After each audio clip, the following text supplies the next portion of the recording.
Chers téléspectateurs, bonjour et merci de nous recevoir chez vous pour votre émission Zoom Sur. Pour ce numéro, Zoom Sur nous fera découvrir la haute autorité de médias et de l'audiovisuel, Hama, qui est l'une des grandes institutions de la République du Tchad, créée par la loi 32 du 3 décembre 2018. Nous vous rappelons que cette institution remplace aujourd'hui le Haut Conseil de la Communication, HCC. Comment est organisée cette institution? Quelles sont ses missions, ses réalisations et ses visions? Pour en savoir plus, suivez-moi.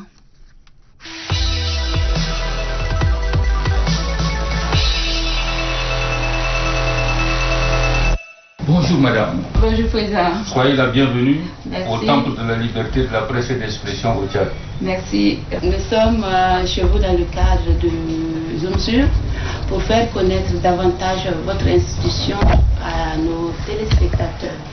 Alors, en tant que président, si vous pouvez nous présenter de manière succincte la Hama.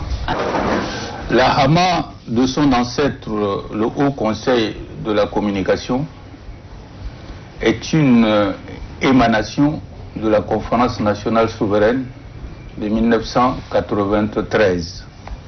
Après la présidence de la République, c'est le HCC devenu Hama, qui est la première institution de la République à être mise en place en 1994.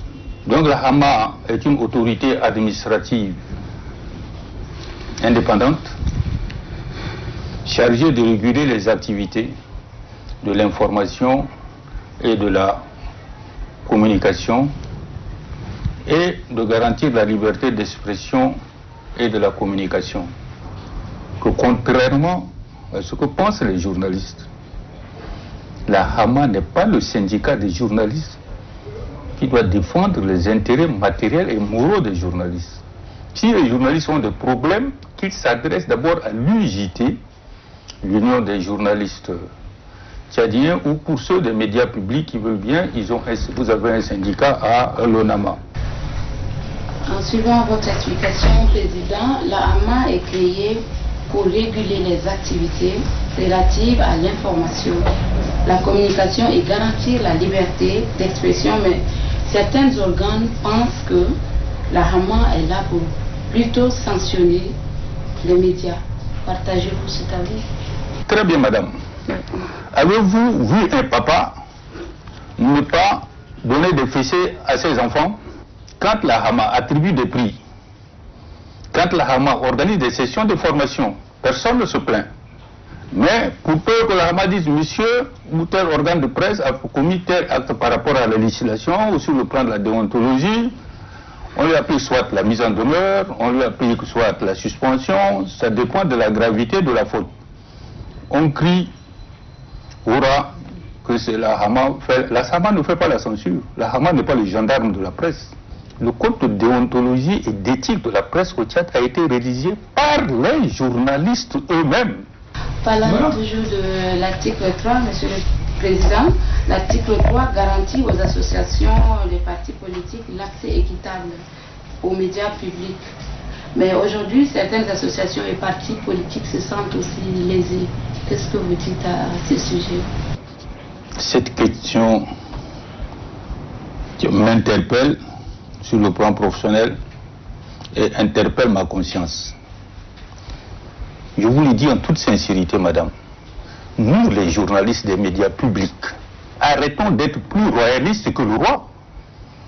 Rendons la télévision et la radio aux citoyens tchadiens. L'information verticale ne marche pas. Alors que fait la Hama pour réguler cette situation afin de répondre aux attentes de ceux qui pensent qu'ils n'ont pas assez? Nous avons eu des séances de travail avec les responsables de l'ONRTV, mais c'était dans une phase transitoire. On avait suspendu, on a attendu jusqu'à la mise en place définitive de l'actuelle équipe dirigeante de l'ONAMA, que nous avons reçue et nous avions échangé sur ces sujets. Est-ce qu'il vous arrive aussi de sanctionner les médias publics? Oui. Nous avions mis en demeure, je crois, l'ONRTV, N'Djamena, centrale, la station mère comme vous le dites, et radio station provinciale de Moundou, pour avoir diffusé des communiqués à caractère haineux. Président, dites-nous, quelles sont les difficultés que vous rencontrez dans l'exercice de votre travail ici à la Nord? Tout problème a une solution. Nous avons nos têtes pour réfléchir, pour pallier aux difficultés que nous rencontrons. Après les difficultés, quels sont vos projets d'avenir? La Hama est une institution de la République, par conséquent, elle est pérenne. Nous avons beaucoup de projets. Et le premier projet sur lequel nous insistons beaucoup, c'est la formation continue et le perfectionnement des journalistes. Vous avez un mot de fin? Le mot de la fin, je souhaite une grande liberté de la presse dans le respect des lois de la République et que les journalistes exercent leur métier selon les règles du code d'éthique et de la déontologie. Que les journalistes se sentent fiers du métier qu'ils pratiquent. Je remercie l'équipe pour avoir effectué le déplacement, pour avoir pris l'initiative de produire cette émission, et je souhaite longue vie à cette émission, et que les fabricants de cette émission aient le courage de poser des questions pertinentes. La visite continue, nous allons tout à l'heure visiter les différents départements de la Hama.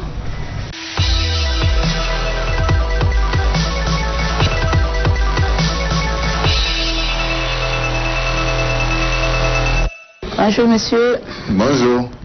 Nous sommes chez vous dans le cadre de l'émission Zoom Sur pour faire savoir davantage votre institution à nos téléspectateurs. Dites-nous, que fait votre département au sein de la Hama? Le rapporteur de la Hama, c'est le porte-parole de la Hama. En tout point de vue, que ce soit pour les rencontres. Et en tant que rapporteur, c'est lui qui rend public toutes les activités de la Hama par un communiqué radiodiffusé, mais parfois par des correspondances, une fois les activités réalisées et que la Hama marque son accord. C'est le rapporteur qui adresse la correspondance au partenaire pour dire nous sommes d'accord avec tel ou tel projet dont nous nous attendons par exemple pour son exécution. La coordination des activités, la production des rapports, cela relève de la compétence du rapporteur général. Merci pour votre disponibilité. Nous allons devoir continuer la visite. Après le rapporteur, nous continuons dans un autre bureau. Merci de nous suivre, chers téléspectateurs.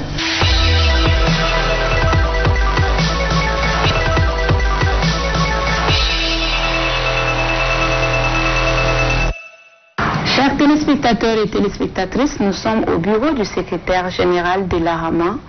Il va nous présenter son service, le rôle de son service, ses missions. Bonjour monsieur. Bonjour madame. C'est quoi le rôle du secrétaire général? Bon, le secrétaire général, c'est un service d'appui administratif au collège des conseillers, c'est-à-dire à la Hama.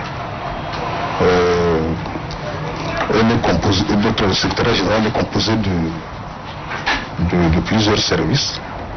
Nous avons, en dehors du bureau du secrétariat général, il y a 4 départements. Il y a le département de la technologie et de la prospective. Il y a un autre département de développement de la documentation et de la communication. Et le 4e, c'est le développement des affaires juridiques.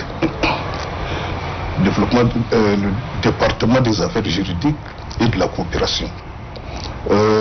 Compte tenu de nécessité de service, on envisage même créer un autre département, un nouveau département qui va s'intéresser donc à la formation, aux activités de formation et de la recherche.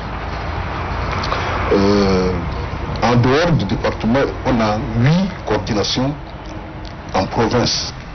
Chers téléspectateurs et téléspectatrices, après le secrétariat général, la visite continue bien sûr. Merci de nous suivre.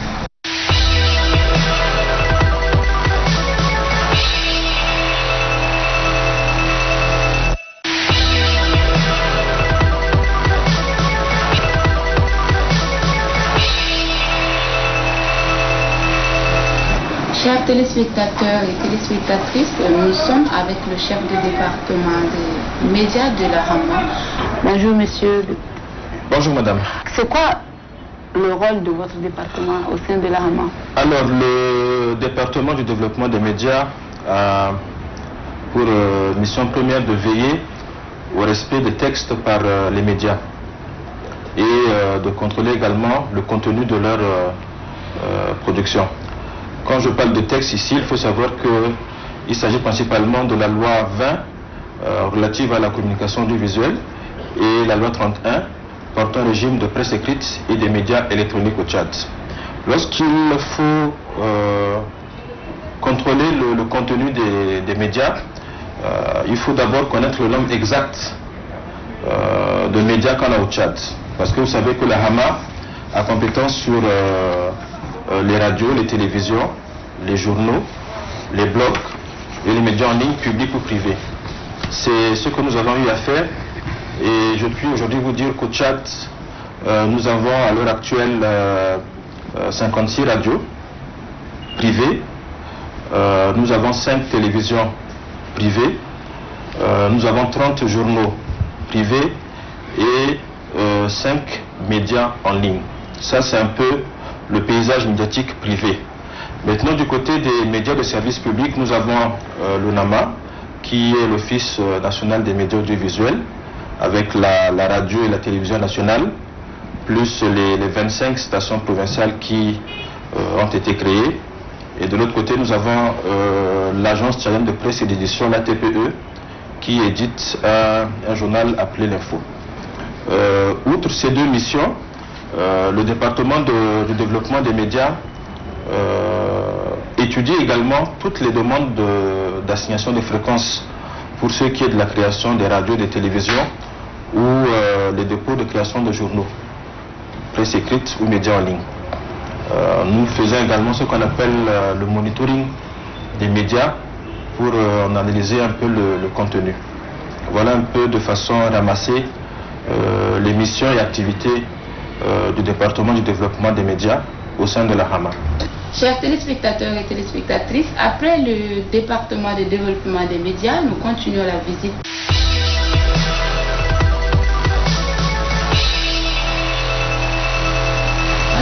Bonjour madame. Chers téléspectateurs et téléspectatrices, nous sommes avec le chef de département juridique, histoire de savoir plus sur ce que fait son département au sein de la Hama. Bonjour monsieur. Bonjour madame. Pouvez-vous nous présenter votre département à nos téléspectateurs et téléspectatrices? Notre département s'occupe essentiellement des questions d'ordre juridique, administratif.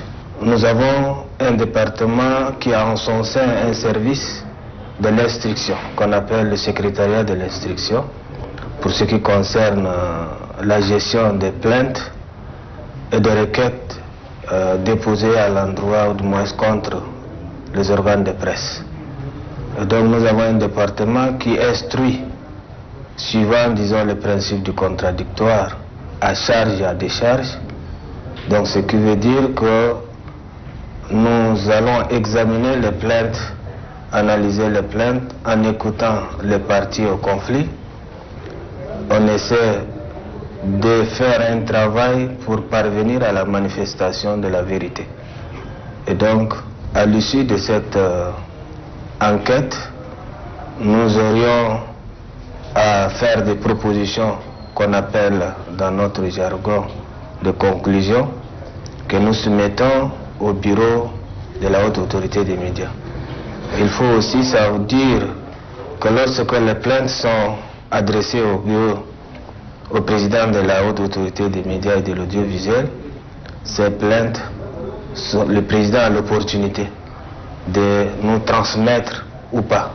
Et donc lorsqu'il nous transmettra ce plan, voilà ce que je viens de dire, nous allons examiner et nous allons faire des propositions au président de la Hama qui en son tour convoque les membres du bureau et ensuite une audience publique est prévue en présence de tous les conseillers de la Hama et les parties au conflit. Donc à l'issue de cette audience publique, nous allons examiner de manière publique, comme vous le savez, en présence des avocats si c'est nécessaire, si disons ces parties sont assistées par des avocats ou d'autres personnes qui sont intéressées, ils peuvent assister à nos audiences et à l'issue de ça, le collège va délibérer sur la saisie. Chers téléspectateurs et téléspectatrices, la visite continue. Nous allons passer à un autre département pour s'imprégner davantage. Bonjour, monsieur. Comment allez-vous?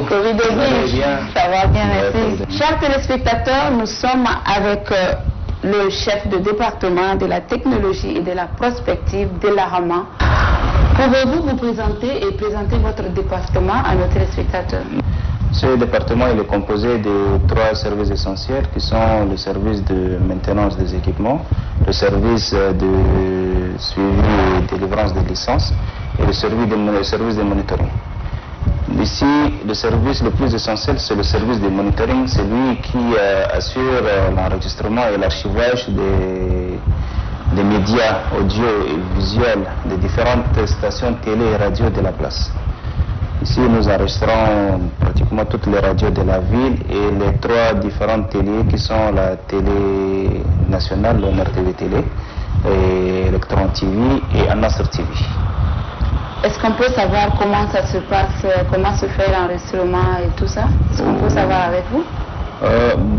L'enregistrement se fait à travers des équipements qui sont installés au niveau de la salle serveur. Bonjour. Là, voilà la visite de l'équipe de l'ONAMA. Bonjour. Donc, ici, c'est la salle de suivi des médias et la salle monitoring. Donc, vous avez en face de vous les agents de suivi et analystes qui analysent les médias audiovisuels, les télés arabophones et la presse arabe. Et les réseaux sociaux ici? Les réseaux sociaux aussi.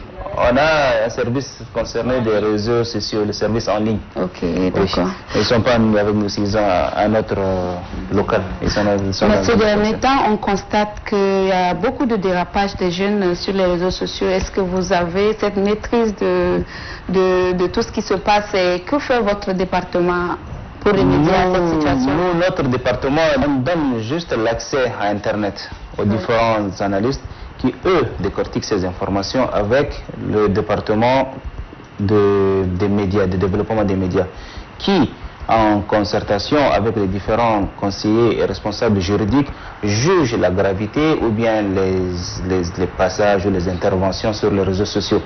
Maintenant, n'oublions pas qu'il y a la démocratie et la liberté d'expression. Chacun peut dire ce qu'il veut en ligne, tant que ça n'atteint pas aux intérêts de la nation ou bien de la population. Donc, mais eux, ils sont en plus... les incitations à la haine, par exemple. Les incitations à la haine.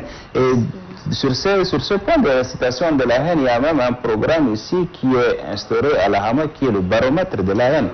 Il consiste à suivre les journaux et les émissions de radio et télé pour cibler les différentes émissions et les interventions qui incitent à la haine. Donc, dès qu'il repère ou il capte un passage qui est sensible et qui est susceptible de répondre à ce baromètre ou bien qui est haineux, ils envoient directement aux responsables qui sont là, et les conseillers, et eux ils s'en chargent maintenant d'interpeller les acteurs de ce passage et les remettre sur le droit chaud. Voilà, ou les rappeler à l'ordre. Je vois que vous avez une très lourde charge. Est-ce que vous avez aussi des difficultés? Si vous avez, est-ce qu'on peut savoir quelles sont les difficultés que vous rencontrez? Les difficultés n'en manquent pas. Il y en a toujours des difficultés. Vous voyez, avec la technologie qui avance tous les jours, on est obligé aussi de se mettre à jour avec les équipements. Et voilà, les personnels aussi, on en a besoin des fois, des personnels d'appui avec les périodes de campagne, par exemple. Là, on a vraiment beaucoup de travail, beaucoup de tâches à faire. C'est pour cela qu'on s'organise des fois en petits groupes pour suivre en temps réel les interventions des différentes voilà, les partis politiques et tout. Quels sont donc vos projets d'avenir? Bon, l'expansion. L'expansion du département, surtout en équipement et en ressources humaines. Pour conclure notre visite, on vous présente les équipements de monitoring. Ce sont les équipements d'acquisition, si vous voulez, les équipements à travers lesquels on accède aux données et aux enregistrements des différentes médias et radios, télé de la place. Donc ces équipements, ils font l'acquisition à travers le signal de fréquence, les acquisitions de télé et de radios, ils les enregistrent sur place. Après, ces médias, après un certain temps de stockage, sont transférés vers un serveur de stockage dans lequel on archive ces données pour servir ultérieurement au cas de besoin. Ici, nous avons des médias qui sont stockés depuis 2011, d'où l'année de création de ce monitoring et l'installation de ce monitoring. Donc, ils sont stockés ici. Donc, le stockage est illimité. Bon, il n'est pas illimité, mais un stock de grande quantité de données. Maintenant, après, on augmente aussi en capacité en s'acquérant de nouveaux stockages, de nouveaux disques durs, dans lesquels on envoie les anciennes données pour acquérir de nouvelles données. Tout est bien qui finit bien, chers téléspectateurs. Nous sommes arrivés à la fin de notre périple. Merci de nous avoir suivis et rendez-vous au prochain numéro de Zoom sur une autre institution. Restez les nôtres.